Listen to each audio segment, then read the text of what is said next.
बिहार में जितनी योजनाएं सरकार की चल रही है वो बहुत अच्छा काम कर रही हैं। तो क्या ऐसी बात हुई कि मुख्यमंत्री जी को खुद जनता दरबार लगाने की जरूरत पड़े? कहीं ना कहीं जो इनके शासन तंत्र है वो सही रूप से काम नहीं कर रहे हैं। कुछ कहा भी नहीं जा रहा है, कुछ रहा भी नहीं जा रहा है, वो कंडीशन है ना, कहा जा रहा है और अंदर का मन कुछ और है, बाहर का कुछ और है।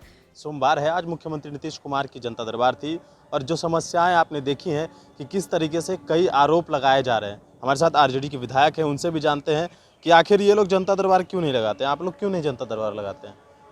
आपको जहाँ तक आपको जानकारी होगी कि हमारी पार्टी समाज के अंतिम व्यक्ति की बात करती है और हमें इसलिए ज़रूरत नहीं क्योंकि हम हमेशा जनता के बीच में ही रहते हैं और महागठबंधन के सभी घटक दल जो हैं हमारे, हम हमेशा और आज भी हम जनता के बीच में रहते हैं। जनता की समस्याएं हमारे लिए हम हमेशा रूबरू होते हैं, तो हमें जनता दरबार की ज़रूरत नहीं होती है। हम दरबार में खुद जाते हैं और आम व्यक्ति का, चाहे वो झोपड़ी हो या महल हो, या हम हर खुद जाते हैं और वहाँ की समस्याओं को हम खुद जानने की कोशिश करते हैं। तो मुख्यमंत्री जनता दरबार लगा रहे हैं, कई तरह की समस्याएं आ रही है, वो आप भी देख रहे होंगे कि किस तरीके से जो आज एक सवाल आया कि एक डीएसपी पे आरोप लग रहा है।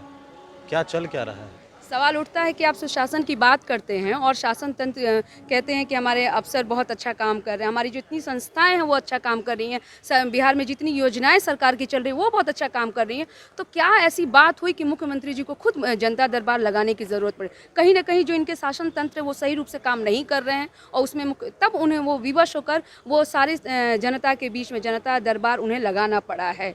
मुझे ऐसा समझ में आ रहा है कि 15 वर्षों की सुशासन की ढोंग पीटती हुई सरकार विवश होकर, आदरणीय मुख्यमंत्री जी विवश होकर जनता दरबार करने को बाध्य हो गए। और इस तरह के आप देखें, आए दिन बलात्कार की कहती हैं कि पुलिस अधिकारी ने, एक महिला गई और उन्होंने कहा कि पुलिस अधिकारी ने हमारे साथ बलात्कार किया, फिर मन मुताबिक जो प्रशासन के है हमारे सामने मर्डर किया गया। तो हत्या, लूट, बलात्कार, और फिर उस पर कहते हैं कि हम सुशासन की सरकार, तो उसकी ढोंग, उसकी पोल खुलती हुई नजर आ रही है और बिहार की आवाम निश्चित रूप से वो ध्यान लगाए हुए है और वो सब समझ रही है।